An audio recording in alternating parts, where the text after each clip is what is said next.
you see? He was getting like fucking ripped. Yeah. Well, we haven't lost a playoff game in a while, so there's going to be some frustrations coming out, and people don't know how to react, who to blame, and you look and you say who's underperforming, and he's, again, all that stuff on defense, the 5 blocks, doesn't even really speak to it. It was so early. He blocked 2 threes in the first quarter, which is like, holy shit, that's like... One of them into like the 5th row. Demonic levels of energy. But again, I think it's kind of like, we talked 1 by 40, and his analysis wasn't wrong. I just feel like you're going to say that. You got to come out. You got to go play, yeah. And also, Garland, you're the guy who the other team attacks. So, that's also a very good point. Screws loose, they done stripped the bolts on them. Shoulda never sent them to pick up the work for me. Sprayed the park and had my shit inside the car. Marcus Smart boy was shooting with a 36 on him. Said if he wasn't in the rush, they was all goners. All right. Greetings, Chudlings. Welcome to another episode of Chuddy's Corner. It is Sunday, April 27th, and the Celtics take a commanding 3-1 lead in the series against the Orlando Magic. Down in Orlando, get a 107-98 win tonight. Feeling good, feeling great. Magic tried to suck us into their bullshit. We didn't let them. We gave them the right amount of their bullshit back, tempered it where we had to. This was fun. Chuddy, I'll bring you in. How you feeling tonight on this win? Feeling good. I mean, it's playoff basketball through and through, getting in the mud a little bit, battling, physical, getting pissed off, yelling at the TV. That's what it's all about, getting the blood flowing and coming out with a win, and all things considered, going back home 3-1. Got to be pretty happy. Yeah, exactly. Yeah, I'm feeling good. Frustrating game. These games, I mean, I always ask where you want to start, and then I tell you. So I'm just going to tell you right now where we're going to start. These games are a fucking grind. And, I'm not even... Sometimes it borders on, I'm not even sure if I'm enjoying myself watching some of these games. It's obviously the Celtics. We love watching the Celtics, but, oh, my gosh. I mean, there's a lot of good things to pick at, and we'll talk about that, obviously. Tatum had a great game. Jaylen's defense, especially in the third quarter, was just, unbelievable. Porzingis is a bounce back. We're going to kind of get into all, the individual player stuff, but just, the game, this style of play, we were talking before the show, it's nothing we've seen from the Celtics. If you've been watching the Celtics all year, you're like, what the fuck kind of style is this? And I think it's taken us a little bit of time to adjust to it. It looked like today we did, especially down the stretch in the fourth, kind of just said, all right, fuck that. We're going to take over this thing and did that. Got a pretty convincing win as far as this series goes. But what do you make of the style of play? Am I crazy to say it kind of sometimes the drag to watch? I mean, 2 hours into the game, the fourth quarter hasn't even started. Kind of feels like some of those old baseball series in the playoffs. Just the longest games ever. But go ahead.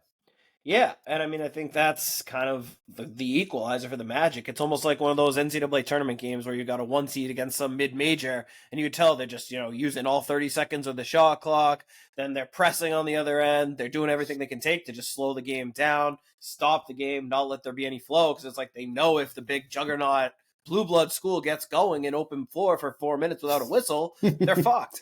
And I mean, that's kind of what it feels like. That's kind of what we talked about going into the series. I mean, I think when we previewed it, we nailed it. It is frustrating, but it's exactly what we expected. This is what we said was going to happen. And I mean, not to oversimplify, just go look at that final score again. What did we say? Score 100 points, we're going to win the game. That's been the case every time. Yeah. As soon as we hit 100, I'm like, all right, I feel pretty good. Because sure enough, the Magic can't score more than 100 points. Despite their best efforts. I mean, they got some other solid contributions. Corey Joseph showed up finally, hit some shots tonight. Paolo shot a little bit worse, but Franz had a good game, some good finishes. So it's they're going to scrape by. Their best players are going to combine for about 50 points, and they're going to get almost 50 from the rest of the guys, by hell or high water, and that's about it. And then other than that, they're going to scrap. They're going to battle. But, yeah, I mean, good job. Like you said, it's definitely not the most fun game to watch. It's not the one where, you're going to rush back to ESPN Classic this game in a few years. But I really want to go back and watch that Game 4 from that Orlando series. But I think it is a good, valuable type of playoff win. And as much as it's not the best, it's not that Celtics porn. It is good to just show that we can win this way. And it's all right, you're going to make us play like this. We're going to ramp up the defense. We're not going to back down. It's not you're not that big tough guy that's going to come bully us just because we're this more finesse style team. We'll gladly battle you back. We picked up the defense. We cut down the turnovers. We took away their won the rebounding. All the things you want to do, check those boxes. And again, it's do I want to win all 16 games like this on route to the title? For sure not.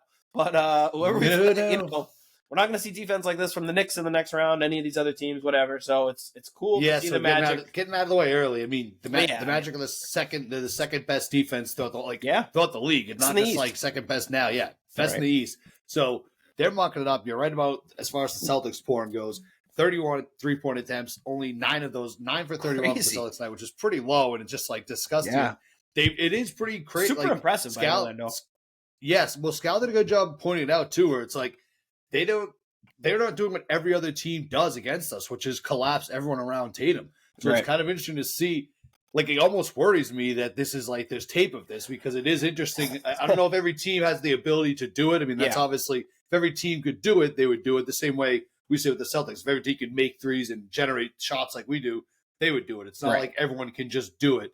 But yeah, it is just kind of a weird thing. It's like, because it doesn't feel like we're being pushed around, but it does kind of feel like there are sometimes like they almost have like this trump card, because like by just getting more whistles, it helps them out. So there's nothing really we can do. It's not like, to me, it doesn't feel like this like super physical like defensive matchup. It's just like fouls all the time. It's not like steals, blocks, and turnovers and stuff like that. It's just the clock is always stopping on the I think there's some of both. I mean, it's a grind. It's a slog.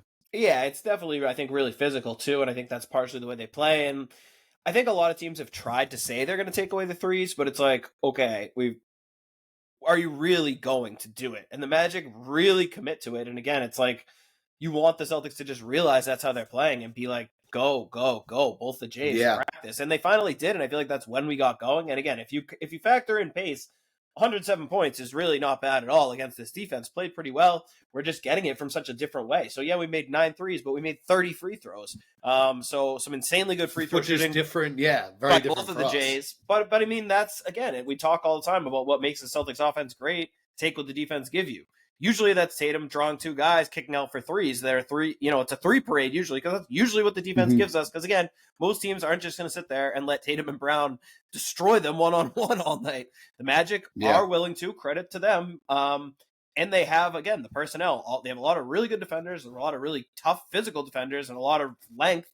They can bother us with hands, and then they're just fouling the shit out of us. So again, credit to Tatum, underrated stat, 2 games in a row on the road, 12 of 12 from the free throw line. Like, that's what you got to do. Come in and hit 24 straight free throws and say, all right, if that's what you're going to do, you got to just keep going. And I think in the fourth quarter, those big possessions, I mean, Brown started doing it in the third, Tatum started doing it in the fourth. It's like, they're not sending help.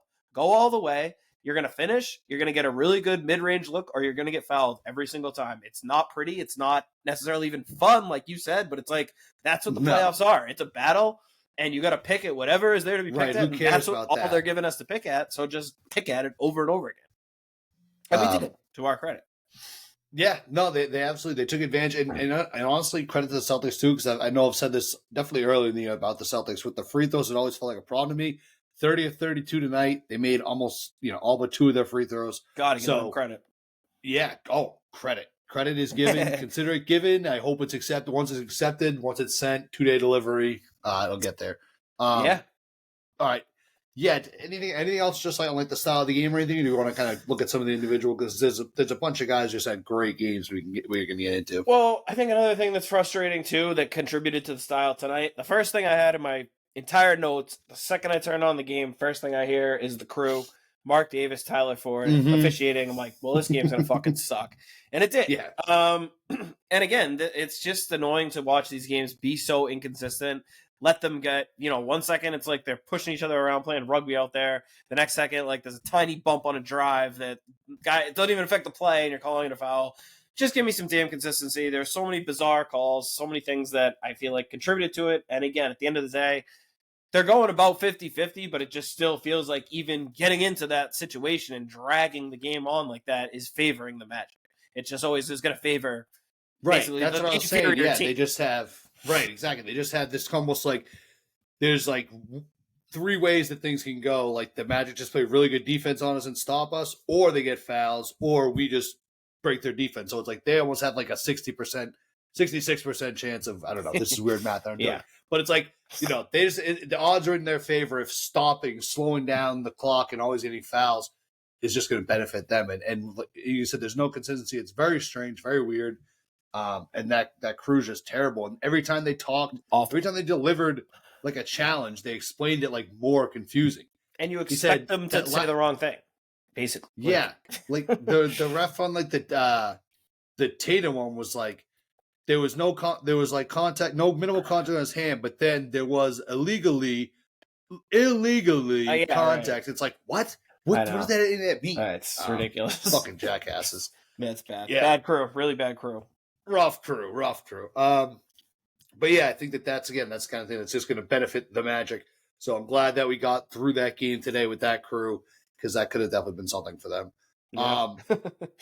All right. Jayson Tatum, absolute monster night tonight. So over the last two games, tonight he had 37, 14, and 3. He had 3 steals too. Last game 3, he had 36, 9, and 4. I mean, the guy's just kind of on fire the last 2 games. That's with the hurt wrist. This felt just like a game that he hit his prints all over. That fadeaway, turnaround fadeaway was looking really good. He was getting super fired up too. At one point, I don't know what was the Orlando coach doing, like standing over his head or something. Like, yeah, I think he was just standing crazy over to argue with the ref while Tatum was staying down on the ground after getting fouled. But like bananas, should have been injected. Yeah. So anyway, let's talk about how cool Tatum was. Tatum's awesome. And again, it's like I said, it's a matter of taking what the defense is giving you. If they're not sending doubles at Tatum, like almost no team has the balls to actually keep doing that and never give the help. And the Magic are doing that with almost everyone. And Tatum's got to go at them, and he's doing it. When he's getting the smaller guy on him, he's getting in there. He's attacking whoever, and he has a mismatch, like an advantage. Basically, no matter what, it's just a matter of who's guarding him. Is my advantage that I'm bigger than you? Is my advantage that I'm quicker than you? Is my advantage that I'm smarter than you? Mm-hmm. Is it all the above? Whatever. And it's just nice to see him kind of pick and choose spots where, Wendell Carter's on me. All right, come out here and I'm going to cross you up and shoot a 3. Corey Joseph's on me. I'm going to take you all the way in the post and make you foul me. Like, whatever. And truly doing it from all 3 levels is great, too. He still hasn't had one of those, like, explosive shooting nights. I know he's made a few threes, like he shot all right, but he hasn't had that game where he hits like 8 threes and is really catches fire even. 3 for 10 from 3 tonight. But... yeah, which is, a little below average, I'd say even. But again, 14 of 14 from the free throw line. And with Jaylen too, but you can always tell when they're super locked in, really the rebounding is there. And that was a big thing. We talked about the Magic stealing last game is the way they kind of just punked us on the glass. Both Jays, you could tell, were committed to it from the opening tip. And when Tatum's getting out 14 rebounds, and you can see it again in the way he's playing. He's fired up. He's getting extra physical. He's still getting annoyed at, even in that skirmish when he ran in there, it was like Tatum was just going for the ref. Everyone else was going back and forth between them. He just wanted to get in the ref's face. He was going to fucking hit the ref. Well, because what the fuck? But the ref's got to do something there. No, I mean I agree. Until it's the just coach funny. get on the fucking sidelines. But again, I mean I think all that stuff kind of helps, and to see him, this is what it takes for a superstar. They're not going to let you play the way you maybe want to play in the playoffs, and Tatum's just like, fuck it, this is how it's going to be. Fine, I'll just go out and win this way. A lot of huge mid-range buckets when we needed him. Hit that giant 3 off the screen from JB. It was right after, actually, he hurt the wrist again after he got dragged down. That was a massive shot. And he made a ton of good passes, 16 too. points in the fourth quarter, too. I think a bunch of those came from the line. They also did some fouls, 9 for 9 from the free throw line, so... But when they're fouling every time, those are important shots. 2 free throws in this game. Yeah. I more just meant it he hit them all. It wasn't like he had a bunch of shots and missed a few. But again, I mean, I think this is a huge part of his development. Obviously, that's it's not like it just happened tonight or even this year. But back early in his career, we talk about a game where it's like the other team gets too physical and you just kind of settle for jumpers. This is what we've always wanted. That game where this team's going to try to punk you with being almost bush league. Fine. Go and just get hit 14 free throws and shut them up that way. It's just great to see. What more can you even say? Like I said, I wish some more guys hit some more shots. He would have had more assists, maybe in an even more epic stat line. But yeah, he was just great. And to think that, like I said, the shooting hasn't even really come around that much. So there's really even a higher ceiling when we get into these later rounds and they don't have so many good big bodies to throw at Tatum. The sky's the limit. So good to see. And like I said, as much as this sucks too, I think it's ultimately good for the team to get them this intensely focused this quickly out of the gates. This is into that second round taking anybody lightly. So and just as a little aside based on that, I do feel like we kind of doubted the Magic, how much their defense could impact the game in these series, because this is the game too that the Celtics turned it on in the fourth, but this game was, I think, it was tied in the fourth at one point. I'm pretty sure neither team at least within a basket, double digits the entire game. Yeah, so it's just like this is it's scary. I mean, 107 points. What they're doing like is you're right. working. You're right. Right. Exactly. I think that's maybe the scariest part is that it's working. And I don't know. And they already, but I don't know. I just don't credit to the think- Magic. I think we were just a little bit soft, like maybe Sure. too doubted them a little bit. I didn't think I think it's like we were half right because we're right about the offense. Like our whole thing was they can't score. But I think in all of our heads we figured, but they can't stop us the way they are stopping our offense. So Yeah. we worked through it. We got through. We got the win tonight, a huge win, 3-1. I feel so much better about 3-1, obviously, than 2-2. But Of course, I mean, of course. the Magic, credit to them because it's Yeah. a little bit scary what they're doing to us. Right. And if nothing else, they are kind of dictating the terms of the game. Like they're getting a game much more on their terms than ours, which is a huge credit to them. But again, I don't think it's something as simple as other teams can look and be like, oh shit, that's all we have to do. Like this is the way they've played all year long. They've made their entire strategy to play this way.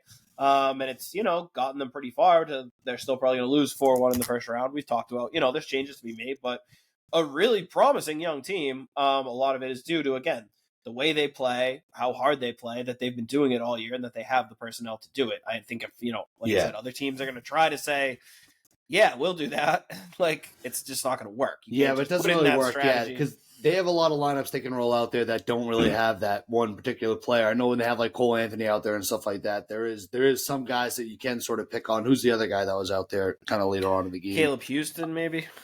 No, I don't know. But they like every now and then they put a guy out there that you can get something out of. But, Sure.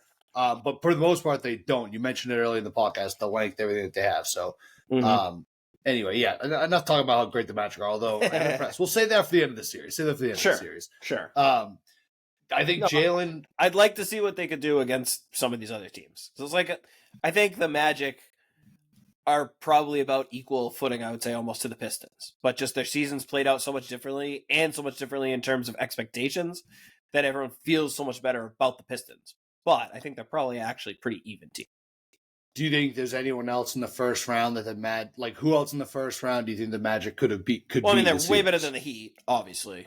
Okay, I don't mean so. Let's go for would they beat the? I think they would beat the Pistons. Yeah, I think they definitely they could. would probably beat the Bucks. I think they could beat this Bucks team. Depending, Dame just got hurt again, and they're already saying it's potentially severe. Yeah, I think the Pacers, they can give them problems, kind of the way they give us problems. It'd be one of those things where the Pacers are. I don't know if the Pacers, although we can do that thought experiment. They'd battle with teams. I think they'd give teams. Yeah, they'd give a lot of teams a challenge because of the way they play, and it's just so bizarre seeing the Celtics playing this such a different brand of ball, and it's all what the Magic are doing. All right, let's talk a little bit more about some of the other performances by the Celtics. I thought Jaylen today too. Not like a game like scoring wise doesn't jump out. I think he had like 21 points. But he was just playing absolutely amazing defensively, especially in the stretch in the third quarter. Yeah, 21 points, 11 rebounds. So the commitment to the rebounds was there. I thought what he was just doing defensively, though, like he was just kind of making a lot of plays in the third quarter, kind of stopping a lot of potential Magic runs, disrupting plays. It was a really good Jaylen game. Like I said, people might look at it and only say 21 points, but I don't know. He had 2 steals as well. Feels like he should have had more steals, but what do I know? Yeah, well, he was very active, and I mean, again, it wasn't specifically like the steals or even anything showing up in the stat line. I thought he came out playing the right way, but almost started a little slow. I think he just shot like 1 of 5 on his first, came out of the gates a little like, oh, geez, wasn't scoring. But yeah, that third quarter, as much as anything, he changed the game with his defense, especially on Paolo. He kind of took Paolo out of it. Paolo couldn't score on him. He was poking the ball away. He was getting right up into his dribble. Wasn't really letting him penetrate. Was forcing the Magic to have other guys have to do stuff, and it wasn't working. He was battling again. That 11 rebounds is huge for him. And it translated on the other end, too, on offense. He started realizing they're not helping. He made a commitment to, I'm going to turn the corner. I'm going to get in that paint. He made a few huge mid-range jump shots. And again, much like Tatum, you don't see it as much with Brown, but what he got to the line, he must have had at least 10 free throws himself there. I think he shot 8 of 10, something like that. Yeah, he was 9 for 10, yeah. 9 for 10. So again, super, super solid. You got to love that. Both of those guys kind of taking their turns. So I thought it was actually some really big stretches on offense for a guy who also didn't have a very good shooting night, made it work by just relentlessly getting to the basket. And yeah, his defense, especially in that quarter, unbelievable. And again, it's just so cool to see that in a game where, again, it's not pretty. We're not even hitting double-digit threes. Not every team's superstars are going to like that and adjust to that and kind of rise to that occasion. So to see our two guys do it on both ends and to see that Jaylen's like, all right, I don't really have it going. I'm going to take over this game on defense by taking their best player out of it and to put it into work. He did. Amazing. He did coming right out in the second half, too. He had that fast break dunk where he got some serious lift on that one. If there was still any concerns about the knee, I feel like that that looked pretty crazy. I don't think we've seen him jump like that in a little bit. So, crazy Jaylen game. Another guy, too, that I don't know. We opened last game's episode talking. I don't know why. I just sort of was like, let's start with Porzingis. Like, he's having a bad game. What the fuck? And it seemed like all of Celtics, like, social media almost was turning on the guy based on his, like, performances. Obviously, he hasn't been playing well this series. Obviously, it struggled. Tonight, though, he had a nice bounce-back night tonight. They got him going early on a lot of pick and rolls with Derek White specifically. That was a nice little treat. I'd like to see a little bit more of that to get Porzingis going. I think his first, 3 or 4 baskets were right at the rim. Eventually, though, that opens up the three-point shot. I think he might have only made 2 this game. But only had one of them, maybe 1 or 2, but yeah, one of them was I think in the third quarter, and it came at a very opportunity time. But it was, I don't know, it was nice to see Porzingis. I think the amount of hate he was getting seemed very overboard. I don't know. I know you have your settings turned to turn that off or whatever, but what do you think? I mean, did you see? I mean, did you see he was getting fucking ripped? Yeah. Well, we haven't lost a playoff game in a while, so there's gonna be some frustrations coming out, and people don't know how to react, who to blame, and you look and you say who's underperforming, and he's number one. Yeah. And also, I just feel like that shit happens in a playoff series. No, it does, and he had, I would say, 2 out of the 3 games were pretty rough. Last one was really rough, and it was a loss, so that's gonna be magnified. And also, when he plays poorly, I feel like it's just so much easier to spot because he's so big. So when he misses layups, it's just like, what the fuck? Everything he does is so loud on the court. So when the shots are bricking and, a rebound goes through his hands, it's just like, put it in there. What the hell? It's almost more frustrating to watch because it seems like it should be so simple. I thought even tonight, he only played 22 minutes, had some foul trouble, then didn't even start the second half, which was kind of weird. I haven't seen Joe's press conference. They said he was on the bike. He was riding the bike at one point? Yeah, so I don't know if that was weird. His rotations were off because of the fouls, maybe. Some tough calls. I have to say, it was a tough call, but I absolutely fucking hate that challenge on his screen because I just feel like an illegal screen, you watch in slow motion, the refs are going to see whatever the fuck they want. Challenging that in the first half, it's it's not Tatum's 4th foul. It's just Jesus Christ, what an awful challenge. Yeah, I thought that was a bad challenge, and then we could have really use it again later on in the game. So yeah, I just always, in general, just going back to the challenge kind of game theory that we talked about for years in general, no matter what, I just hate using that challenge. So that was just an aside, not his fault. Obviously, everyone wants the challenge when they get called. But yeah, no, like you said, the way they were using him is just much smarter. Just get him running towards the basket. They found him. I think it was 3 dunks in the first few minutes, and then a 4th one off a Al screen where he crashed from the corner. Good to see. If the shot's not going, it's like we said last game. You're 7-2. Go to the basket. Make the action come to you. He did that. Then again, was kind of taken out of it. They were still attacking him on defense. I have to say.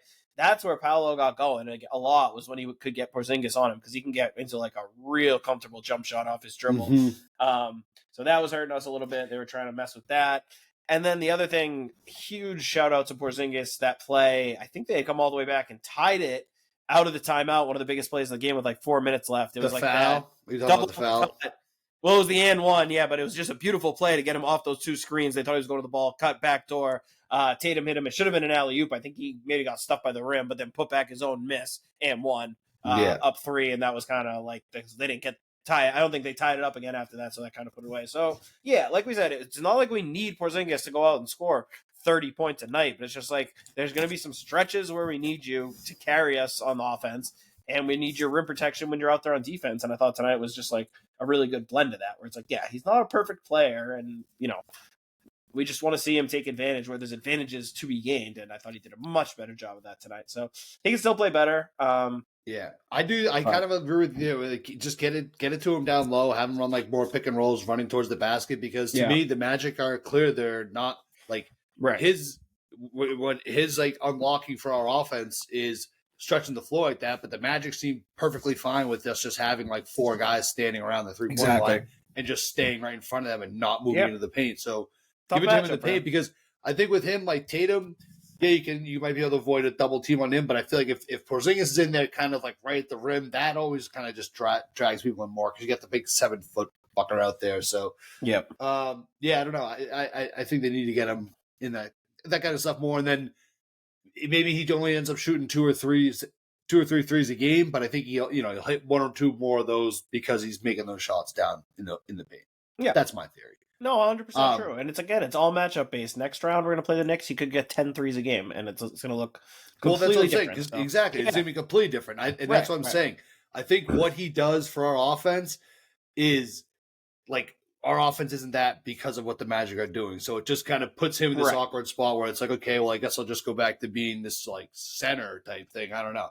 Yeah, but like that can still help. He's too big and too good and too talented to just be like, oh shit, this is how they're playing. You're gonna just take me out of the game. Like no defense should take you out of the game. It should just he shouldn't be taken out of the game. Right. I just mean it's like we need to see more like tonight. It can't be like last game where he scored like 6 points or whatever. It's just like find other ways to score. He just kind of confused. Dunks all night.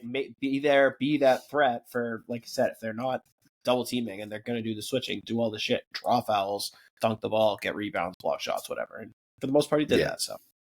Yeah, he had a couple times that I thought he could have been a little bit better defending around the rim, but he did have that nice foul on Franz too. Good hard foul. Great. To me, that's how a hard foul should be executed. Just a little something quick. The Magic always do kind of it'll start good, and then they kind of and it lingers. They kind of move their like arm and like down. Yeah, it's just kind of like yeah, it's true. It's true. All right. Sticking with the big guys, Al. Horford, 5 blocks tonight. Kareem, Al Horford, Jabbar, absolutely killing it. That stat that they mentioned too about, we'll get into that other stat about Kareem. He had like how many games he had with 5 blocks after the age of 39 was pretty incredible. But in the modern times, Al Horford is that guy right now. So he had 5 blocks tonight. Absolute beast. He had a couple clutch rebounds down the line too. Again, his stat line outside of the blocks doesn't jump out to you, but he was everywhere. Playing defense on Paolo too. A couple times just truly getting in Paolo's jock and really making him uncomfortable, especially those times when Jaylen had to go to the bench because we mentioned too, Jaylen was doing a great job with it. But yeah, Al Horford, what an absolute treasure that guy is. He was mixing up with some of the fans too. It's a funny dynamic down there being in Miami too because I think he has a lot of fans, even that might be Magic fans that just love him. Oh yeah, Orlando. I meant Florida, just Florida in general. Yeah. So anyway, talk about Al Horford. No, Al was friggin' awesome. And again, all that stuff on defense, the 5 blocks, doesn't even really speak to it. It was so early. He blocked 2 threes in the first quarter, which is like, holy shit. That's like one of them into like the 5th row. It's demonic levels of energy. But again, I think it's kind of like, as we talked about, like Franz and Paolo, you might not even notice it watching. I mean, I think we've noticed it by now over 4 games. But those guys are both like 6'10". They're basically as big as Al. So Al is being relied on a ton to guard Paolo. He's really, other than Jaylen, was the only guy who could do it. And he's more than holding up, doing a great job, staying with him. And again, I think much like kind of these other guys, he feeds off the intensity, the physicality. You can see him getting super fired up. And it's not like the dagger threes that we're used to seeing him stick. It's kind of those other things. Because again, that's just not there. There's going to be, I saw a stat, he's at least in the top 10 for most wide open threes all year. Because against the Celtics, usually, again, you pick your poison, and that's usually the poison. It's like, I guess we'll just dare Al Horford to beat us from the 3-point line.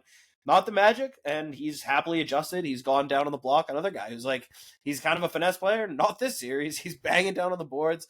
He's blocking everything in sight. He's getting his hands on balls. He's playing great defense. Those rebounds. Getting KCP's face. All those big stops in like the last 5 minutes, I feel like his fingerprints were just over all of those defensive possessions. And it's cool to see, again, your oldest guy be that much of a fucking demon on the defensive end. It's awesome. We're blessed. We're so blessed to have Al. Yeah. Speaking of demons on the defensive end too, good segue to Derek White. We'll talk about his scoring. He had 18, 7, and 7, but the absolute play of the game, the Magic are on that crazy run. Yeah. And it's like a 4-on-1, and Derek White's sitting there, and they start passing the ball around, and he just gets up, stuffs the shit out of it, stops a 4-on-1 fast break by himself. Absolute fucking legendary move. Celtics then go out. I'm pretty sure they scored on the other end off that.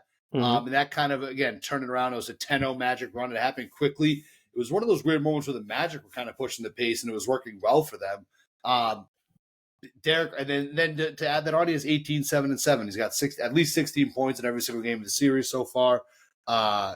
He's just, again, when he's going, I feel like the whole entire team, everything just goes better when Derek White is putting up like a nice at least 16 point stat line, at least 5 and 5 on the rebound and assist side of things.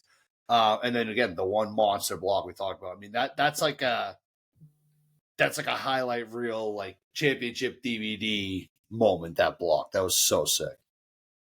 Yeah, I mean, that was the play of the game, and truly it's hard to even like quantify the amount of momentum because, like you said, the Celtics had just opened up an 8-point lead. It seemed like we were getting our footing and was like, okay, are we about to roll away with this? Then the Magic went on maybe their best run of the series. KCP hit a 3. I think Wagner hit a 3. They had a couple other baskets. It was a 10-0 Magic run. They had actually taken the lead, and then we turned it over 4-on-1. KCP decides to try a behind-the-back pass to Wendell Carter, their center, who's at least 6'10", and Derek White. I don't even know if he really got the ball. He just went straight up so perfectly, like chest to chest. Carter missed, and then he got his own, tried to kick it out. By then the Celtics D was back. Tatum stole it, let out the break the other way. Brown made a layup, and then the Celtics immediately went on a 7-0 run. It was also huge because Joe had just used that timeout for the challenge, that stupid challenge we talked about. So he really clearly didn't want to use another timeout in the first half. So they were on a 10-0 run. It's about as loud as you'll hear the Kia Center, unless it's a Let's Go Celtics chant.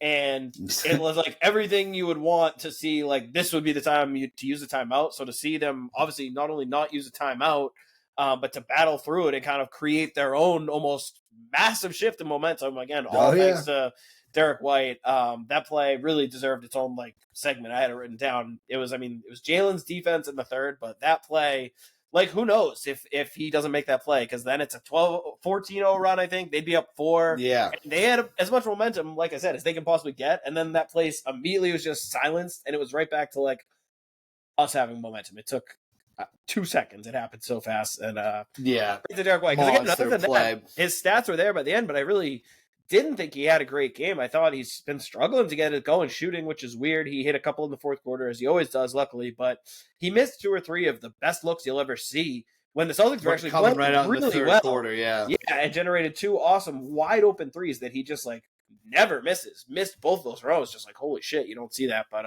again, even when he's not making shots, he's contributing in other ways. He had that massive play, and then did hit the clutch threes down the stretch in the fourth quarter when we needed him. So solid D White game, but I still feel like other than game 1, we really haven't had a great D White offensive game compared to what we've kind of come to expect from him this season.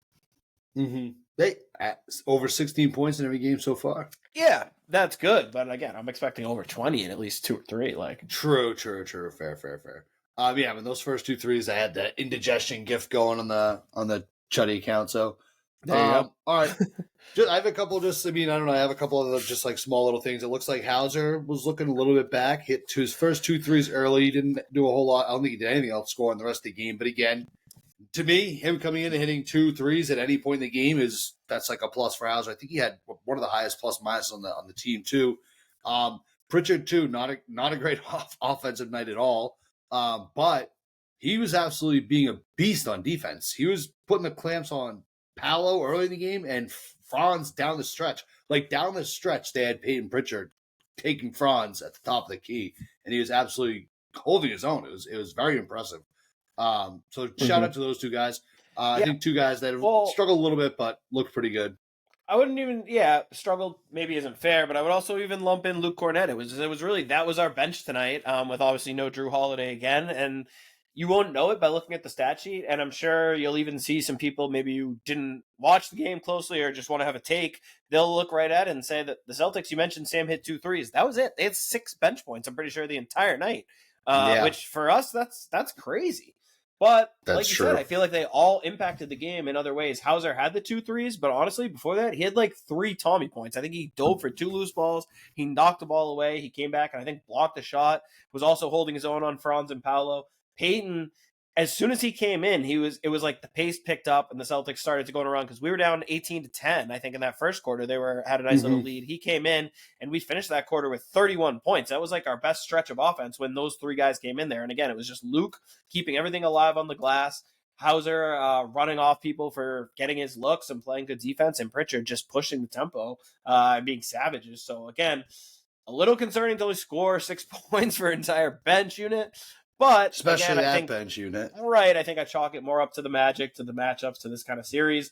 Those guys are going to have their fair share of open shots in the next few rounds that, I expect them to hit, and I expect them to impact the game in different ways. But it is cool to see that they are able to make an impact in a game without scoring like that. So, yeah, definitely shout out to them. And especially the fact that they barely even scored at all, and those are the only two players, the double-digit plus-minus. Hauser team high 13, Pritchard team high 11. The fact that Pritchard had 0 points and finished as a plus 11, I always that to me is like there's got to be something with plus minus on that one. I know sometimes we use that stat and it's like, well, that's dumb. We use it, it's like, all right. To me, it's like he didn't do any scoring, and the team still had 11 more points with him on the floor. That's kind of sick. Yeah. All right. You got anything else from the game specifically? I think Drew Carter kind of was challenging KCP to a fight in one point of the game. Was kind of awesome. Did you hear him say that? No, I don't. He was like he didn't actually challenge him. Keep doing it, KCP or whatever. Yeah, exactly. But it was like he was directing it. Like I feel like if KCP heard that, he'd be like, "What? Yeah, maybe. Not sure. Pretty good stuff. That smoke. Yeah, no, I don't know. I don't know. He ran the marathon, so who knows? True. Also, just again, I know we already talked about the officials and whatever, but the fact that they called that a double technical. When that moment you're talking about, like Tatum literally didn't do anything. KCP. I would have been fine with no technicals, but like KCP pushed them and they blew the whistle. But it's like Tatum literally didn't do anything. KCP's just pissed because he like fouled him and he's walking to the free throw line. Like, no, I didn't understand that at all. So again, in a world where these technicals can add up and there can be a suspension, and we know Tatum's not always one to shy away. Like, I hope that the league rescinds that before it becomes anything, because that shit's just so fucking stupid. They also called him for a take foul when it was like 1-on-4 in the half court. Yeah. The offensive player didn't even. So I don't want to get bogged down on the rest, but again, that's just no. I had one more quasi ref, quasi announcer comment. I've said it all year that I hate how much Scal just like agrees with the refs sometimes. Like it's just, to me, it's just you gotta kind of get at him a little bit. But also one thing, I have two thoughts. I just thought of the second one. If I have to hear Scal say that you can't face guard box out one more fucking time when we get called for it, it's like, dude, say nothing. Just say nothing. But also when they were reviewing that flagrant, or like the review that didn't get called the flagrant, Wendell Carter pushed who did they push? Derek White or whatever. Yeah. It was White, yeah. Which to me was, I didn't even think that was that bad of a foul. No, I love that Al Horford got in his face. I totally thought that was appropriate, all that. Yeah. And I didn't think it should be a flagrant, but I don't like that Scal is like saying to the refs while they're looking at being like, yeah, let's be a quick one for you guys. You can like hear him. I'm like, dude, what the fuck, Scal? Like, you got to be being like, I don't know, guys. I don't know. Can't let that stuff slide. You got to keep control, right? Yeah. Like, I don't get why he does. I don't know why he's doing that, but I don't know. Maybe he just respects the game too much. That could be it. I guess that'd be the best. That'd be the best excuse. But I mean, he has like a national radio show, so I think he's used to not like trying, almost going out of the way, not to be too much of a homer. He probably wants some like national gig someday. He's auditioning for a national gig. Wow. All right, you got anything else? Got anything else? Have to point out last thing, not even really related to the game, but I think it was the coach's interview with. I think it was Drew who was interviewing Joe before the game. Tell me you saw this clip, and he's just talking about the physicality, and he's like, "Do you think, in your opinion, like have the Magic cross the line?" And Joe, just a perfect deadpan, doesn't even flinch. It's just like, "Well, I mean, no one's been arrested." So yeah, I got a couple memes. That's like a very memeable clip. Fucking no one was arrested. So all time Joe line. That's I got that like, clip perfectly. Yeah, I guess they have not crossed the line then. Yep. Fuck die. That's a great. Yeah, that's an all-time classic. All right, you got anything else on the game specifically? Anything like that? No, just good to take care of business on the road in a game where he faced a lot of adversity for, a 2-7 match. I lost 5 straight there, too, they said. I know one of those was with everybody out, but still. It's a new era of scoring, but they said it's the first time ever in Orlando we've cracked 100 points in a playoff game, which we played them at least a few series with the Big Three era. Way back. I know we played them before that, too. So, like I said, I know scoring's up a little, but that still just seems wild. That is pretty wild. All right, should we give out some Chuddy Chains then? Let's do it. All right. Chuddy's Corner is brought to you by Mario's Roofing, Mario's, siding, Mario's, windows, Mario's. You just got to call Mario's. Did you know that 1/3 of all landfill waste was due to construction? In 2023, Mario's recycled over 95% of all roofing waste. I bet you in 2024, it was more. By prioritizing recycling, we are not only able to achieve smaller carbon footprint, but we're also able to reduce dumping costs, savings, which we pass on to the consumer. So call Mario's today, and together we can all do a part to achieve a greener future. Celtics, wear green. Greener future is what we want, guys. Give Mario's a call, 781. What's that? Want it bad. Need it bad. We want the greenest future possible as Celtics fans. 781-344-2420, or you can visit mariosroofing.com. Tell them Chuddy's Corner send you. You can get $50 off your installation. Some restrictions do apply. Mario's Roofing, we won't soak you in order to keep you warm and dry. All right. I think I picked game 1. You picked game 2 first. I picked game 3 first. You can pick game 4 first. Who you got for your Chuddy Chain tonight? There's 2 names that jump. 2 names we've talked about, both of them a ton. I'm going to go right ahead and give it to old man Al Horford. I thought his energy is just infectious out there. What more can you say that we haven't already said about Al Horford? But again, just to see him being the leader in intensity, energy, to be the first guy getting in people's faces, to be getting the crowd fired up. Again, he just hope this goes on forever because it's just such a joy to watch, and he just embodied everything. He was doing Chuddy a lot Chain. of the pumping up the crowd too when they get the Let's Go Celtics going. So I love it. I absolutely love it. Big energy guy. And then so mine obviously has to go to Derek White for that. Oh wow! Stop it. Thought you were going to say Jaylen. I guess Jaylen doesn't just really the leader with the one. intensity. Yeah, I figured you meant them too. Derek White, though, that was the most. I just feel like that play. It's just like that. No, that was like the force of 1,000 Chuddy Chains, 4-1. So it's just kind of like what Jaylen did was it's like that would keep the factory running all day. Yeah, sure, the Chuddy Chain factory running all day. The energy from that. But Gotcha. What Derek White did in that short, condensed second, it's like visible from space. Okay. So I guess that. I'm going to give mine to Derek White, but now I guess I kind of feel like shit about it. So honorable mention, I guess. We'll get the intern. The interns text me right now. The intern's giving their Chuddy Chain to Jaylen Brown. So he gets a Chuddy Chain. Right. So the intern special. I forgot tonight the intern was getting one. So the intern just texted me and said, "Okay, Jaylen." Classic. So there's 3 Chuddy Chains tonight. All right, let's go take a look at some of these live matchups. Some of these series are getting done old fast. Some of these series are getting very interesting. Great game of ball all day today. Go ahead, pay the bills, and we'll get into all that. No doubt. Chuddy's Corner is brought to you by Nick Perrano Real Estate. Visit nickperrano.com for any and all of your real estate needs. Nick services the entire North Shore, all of New England, though, all of the United States. He's just a hardworking guy. If you've got anything going on in the real estate world, get in touch with Nick. He'll give you a good, honest conversation. He will put you at ease. He'll get right back to you. He will tell you what you need to know. No bullshit. He'll give you a real relationship, someone you can work with, someone you can trust. It's really the most important thing about these process. None of us really know what we're doing. We're all super stressed out. So to have someone in your corner like Nick, who you can count on, who makes it a personable experience, who understands, the stresses of moving. No one understands it better than Nick. The kid moves every other week. That's the guy you got to go to. He's helped us both out. He's helped us out with Chuddy's Corner too immensely. The original sponsor works hard to keep the lights on for Chuddy's Corner, a true Chuddy head. A diehard Celtics fan, goes to he already went to 1 game of the series. I'm sure he's going to some more playoff games. He'll be listening to every episode of Chuddy's Corner, that's for sure. And that's why he's the official realtor of Chuddy's Corner. All right. Yep. Thank you, Nick. Thank you, Marios.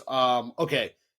Let's go. I think I might go a little bit out of order because I do think that there's two. If we're looking at Saturday's games, there's 2 series that are pretty much are actually done and that are pretty much done, right? So Cavs win 124, Heat 87, Cavs up 3-0. Yeah.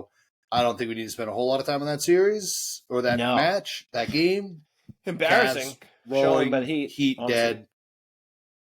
Okay. Embarrassing Perfect. Showing by the Heat completely. I will say Darius Garland, after saying that Tyler Hero thing, then to just not play because of a sore ankle is kind of lame.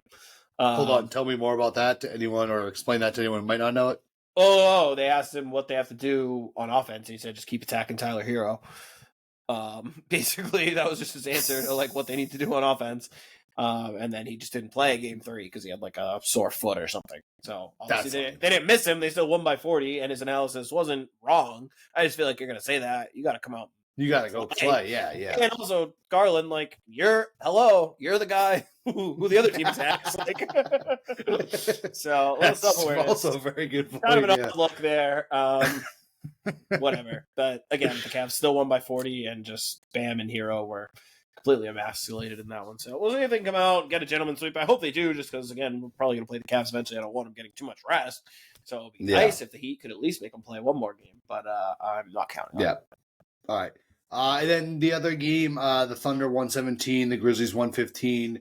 I mean, shout out to the Grizzlies. They fought, they tried. This is a game that was, a good game pretty much all the way through. It wasn't like, I don't think there was anyone what was the most with the OKC? Well, I guess they led by 12 at one point, but yeah, but no, it was they close. whittled it down. But yeah, it was close pretty much the whole game. Credit to them, but again, a sweep as all predicted. Womp womp. Yeah, I mean, just with the Ja Morant injury changed everything. It's kind of crazy to think they were absolutely steamrolling and then almost won without him. Like this, there's another world where maybe the series is 2-2. It would add it back to. Well, did I get steamrolled or did Ja say that? What? Did I get sentel? I mean, about what? Did Ja? I saw that Ja said I had him figured out if I didn't go out, it was going to be 2-2. Oh, I don't know, but I'm pretty sure it was like he kind of central. did. So. But I don't think there's I think there's one way to be like, oh, the Thunder came out and swept and rolled, like every other team's still playing and they rolled. But I also think you could be like, damn, that Memphis team looked pretty dead, and if Ja doesn't go down, this actually might be 2-2. Like, it's not that crazy. So I don't know. It's hard to almost know what to take away from that series because just so much changed on that one play. But credit to Memphis for fighting in Game 4. Brutal end to a season. Feels like a brutal end to maybe an era. I don't know if they can keep rolling it back with the Ja, Bane, Triple J team anymore. Shout out to Scottie This Pippen is not Jr. a centel. This is not a centel. Not a centel. Okay. To Michael Cole, Ja Morant paused because he wanted to be careful with his words, but he clearly had more to say when asked about how the OKC series turned out. Quote, I had them figured out. Added that he believes the series would be tied 2-2 heading back to OKC if he didn't get hurt.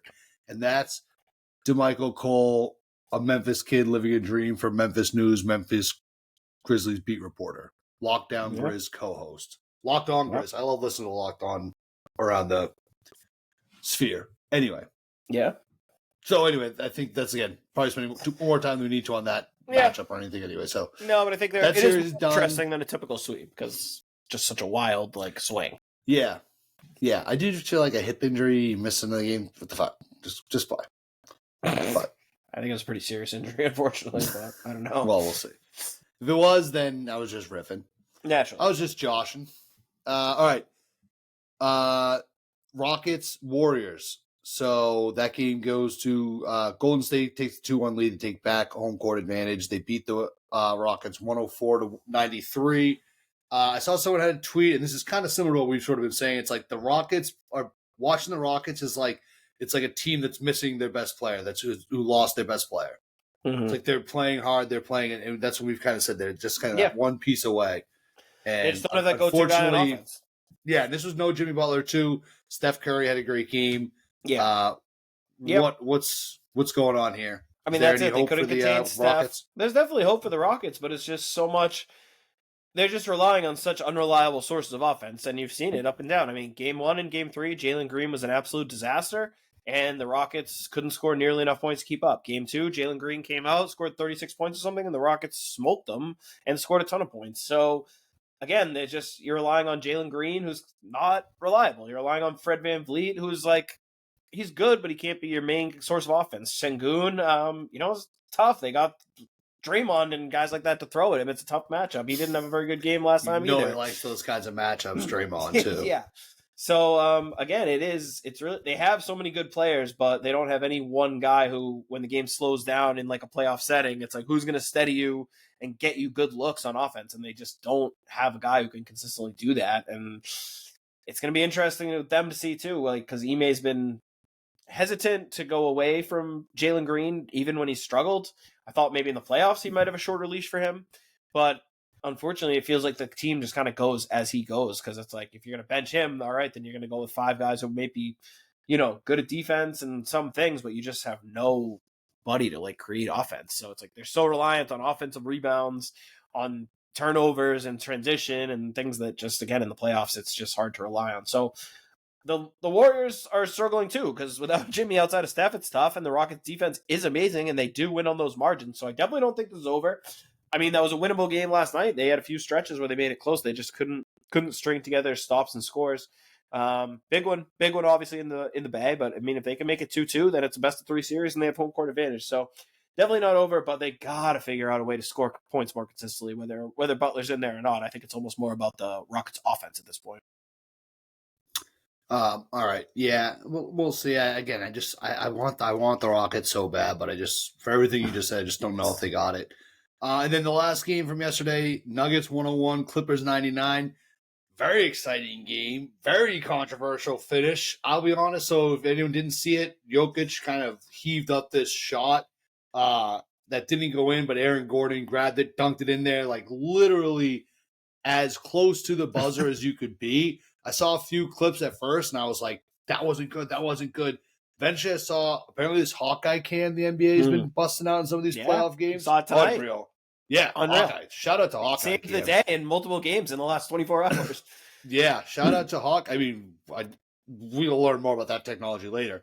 But, so he puts it in, ends up, it counts, they win, walk-off win. This series, man, this is going to be just like a super fun series. We were talking in the last episode, like, I just don't know if the Nuggets can do it, Mm-hmm. And then they come out and do it. So, again, we just can't count them out as long as they got that guy on the other end playing for them, Jokic. So, I don't know. What do you make of this series? It's heading back to what? No, I mean, I feel like there's a lot more going on in this game that was just, crazy. Just an all-time basketball game. Jokic was incredible. Game, yeah. A true Jokic performance for the ages. Was getting no help. Westbrook was out. Porter Jr., we talked about, is playing at 30%. He's got half a shoulder. He's hitting crazy shots. Gordon said he can barely walk. Murray's giving them nothing. Jokic is just playing like an absolute machine.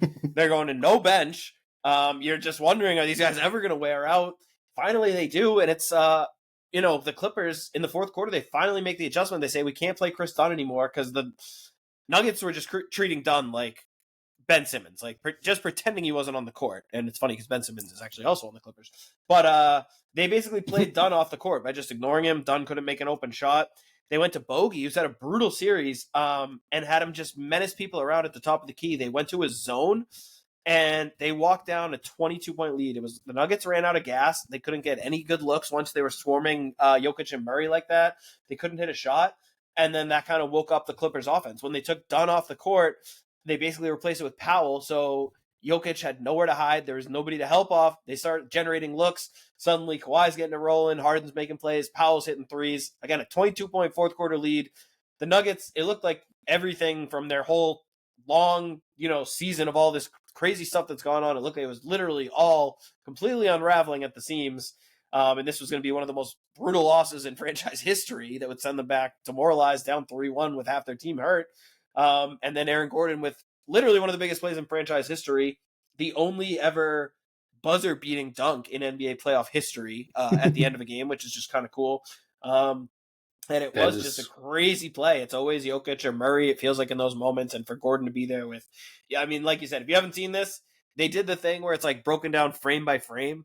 And there's not even like a clear frame. It's just that like in the one frame, the ball's in his hands and the light isn't on. And then in the next frame, it's like the ball's out of his hands and the light is on. But it's like, what happened in between these frames? Like they need to slow it down even more than that.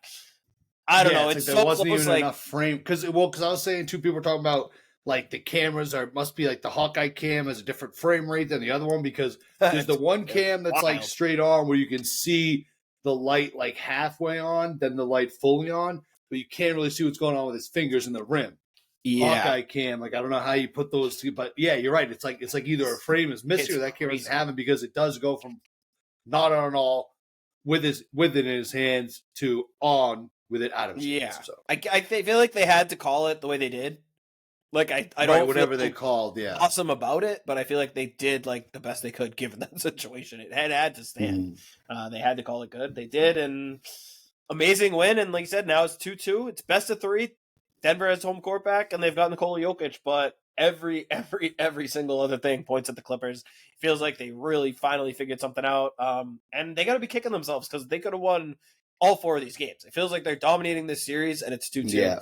And it's mostly just because of 2 incredibly clutch performances by Jokic and his boys down the stretch of games 1 and 4 are the only reason this wasn't a sweep. So can they find two more fucking wins to steal? Like, I don't know, because again, everything points to like, okay, I think the Clippers finally have solved it with that fourth quarter, because again, you're going out of there thinking, wow, the Nuggets just had this amazing win, but that fourth quarter was an all-time disastrous quarter for the Nuggets leading up to basically those last couple of possessions where it seemed like something clicked with the Clippers. They realized, okay, we take our non-shooter off the court, we press up with this little zone, and suddenly, I mean, I think they were on like a 33-9 run out of nowhere where that game looked completely over. I was wondering if the Clippers were going to take like their starters out at one point with like 8 minutes left, and then it was like everything just swung. They were getting a stop and a score every single time. So we'll see what carries into the next game. 2 days off.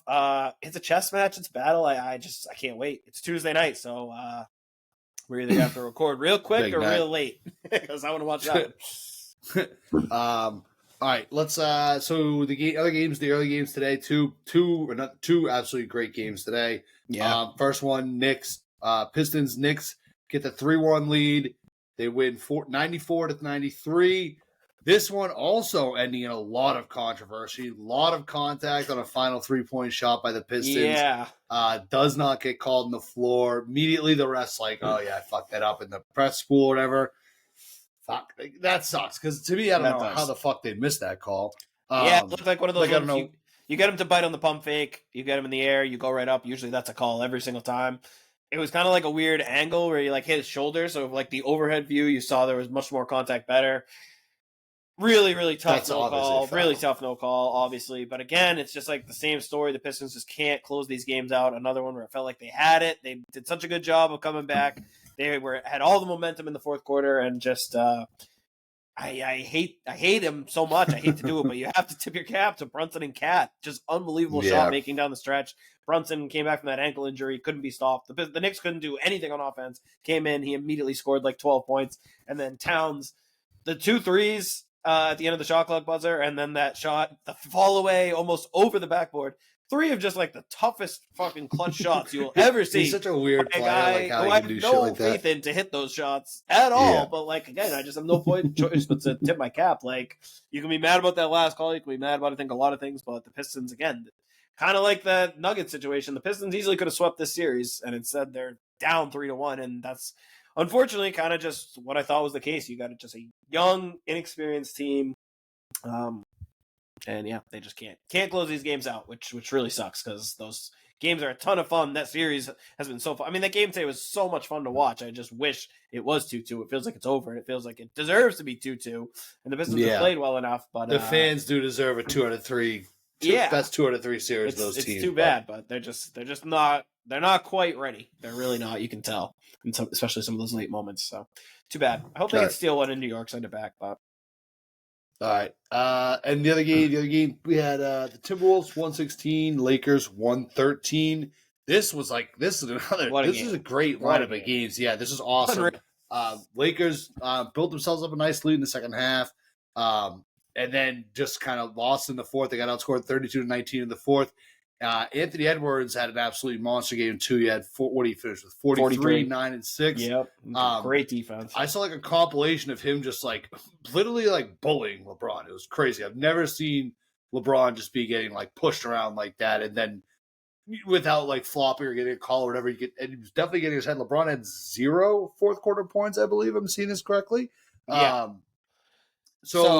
Well, I think the Lakers. The big point of the game, which is that JJ Redick, for the first time any coach in NBA playoff history, did not sub in the second half. For anyone for the whole second half, yeah. All 5 starters played the entire second half. As amazing as LeBron is, you cannot do that and expect to win. So the boy genius has been foiled, and you can tell they just wore down, and I don't understand why. Pissed at them or something? I know he can't really trust the bench. He started Jackson Hayes. He made the adjustment in the second half, and it worked great. The Lakers came out, I think, on a 14-0 run. Everyone's been dying for them to ditch the Jackson Hayes minutes. He finally did it.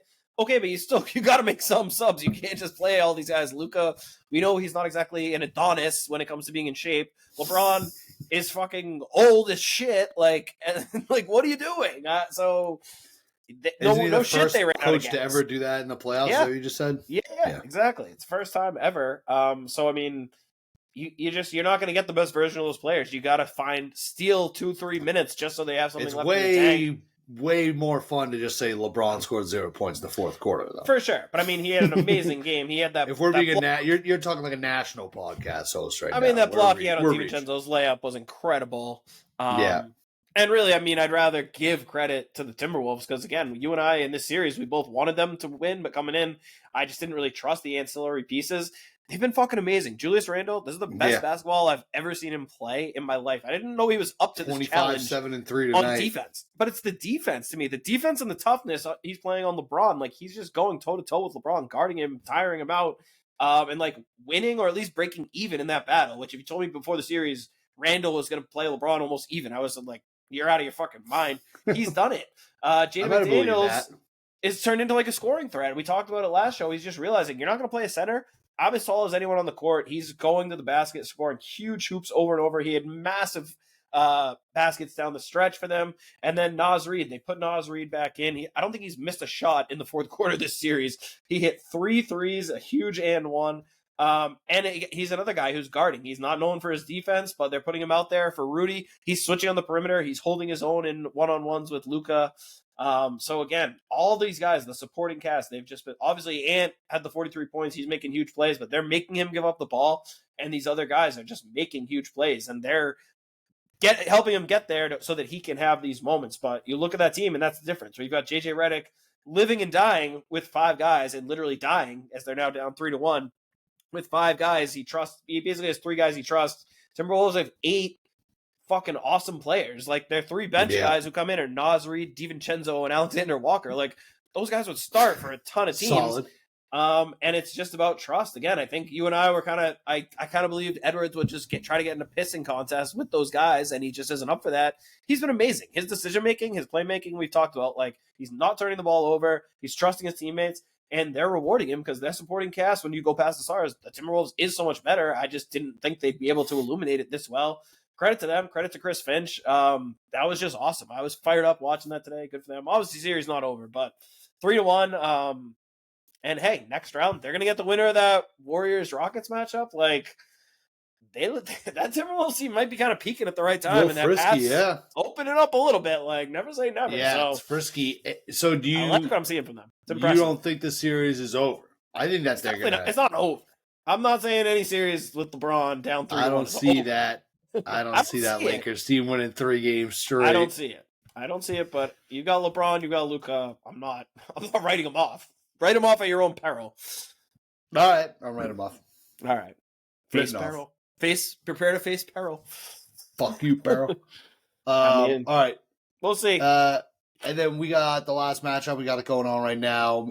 Indiana is up 71-59 with about 8:52 left in the third. Mm-hmm. You said Dame left the game earlier. Yeah, so I mean, got to start there. Injury. Awful news. Chris Haynes reporting the fear is that Dame suffered a left Achilles tear. Absolutely fucking brutal. After coming back from this blood clot thing, like, dude, I just it sucks. I mean, that's probably you figure that'll be all of next year and maybe a chunk of the next year, given the timing. I don't know, maybe it'll work out, but for a guy that age who's worked so hard to like keep playing at a high level and to just came back from something that we thought might end his career to now suffer one of the most devastating. I wonder if that's like basketball injuries. I don't want to speculate, but I wonder if that's like ramping up quickly or whatever. Soft tissue. I mean, certainly that sucks. Yeah, it just sucks. And isn't Haynes? The Haynes briefs are like with him. Right? He's like the little guy. Oh, he's Dame's guy. Yeah. He also, I noticed Shams throwing out the first pitch today in Chicago. So snoozing. Huge night for Haynes. Huge night for Haynes. Yeah. Not even funny, really. I just feel bad. All right. Do you think? So is this series? I mean, I don't know, the game's going on right now. So let's just do what we did before, because this series will be over. This game will be over by the time people listen. Bold prediction for the night. No, I think the Pacers hold on. I think last game was the one that Giannis gets them. But again, this is just too much of a mismatch in talent, too much of a mismatch in coaching, too much of a mismatch in depth. Oh my God. That was Kuzma sick. just got absolutely dropped on his ass. So I'm also going to say that the Bucks do It's not win over. this. It's This over. series is over. I think Indiana it's over just for hit the another Bucks, and I think it's three, yeah. over for this version, especially now Of the basketball. Bucks. What do you do? I think get ready for a long offseason of Giannis trade speculation. Well, yeah. I don't. Night, Bucks. Anyway, all right. Well, this was fun again. Celtics get the win tonight. Take the 3-1 series lead. We're feeling good. We're feeling all right. Celtics 107-98. We'll be back here Tuesday. That is going to be a late night, 8:30 start time. The game's going to last 6 hours. Everyone, make sure you get your naps in if needed. We'll be back afterwards. We'll have a live episode for you in the morning. Follow us wherever you get your podcasts. Hit the subscribe button. Go to the YouTube page. Do the same thing. Let your friends know. Tell your friends. If you're not a good friend, if you don't let them know about Chuddy's Corner, follow us on Twitter at Chuddy's Corner. You can follow him. He's at King Chuddy. I'm at Doug_outs. We'll see you all back here again Tuesday night. Take care. Peace out, Chuddy Heads.